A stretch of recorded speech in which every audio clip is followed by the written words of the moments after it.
Luciano Neves, emocionando você.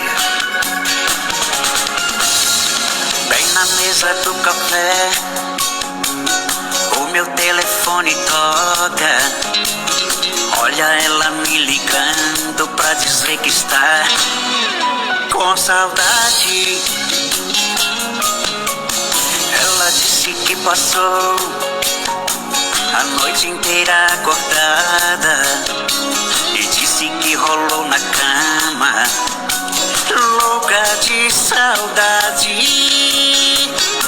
E o que ela não sabe é que eu passei a noite grudado no vestido dela, sentindo o perfume dela e louco de saudade.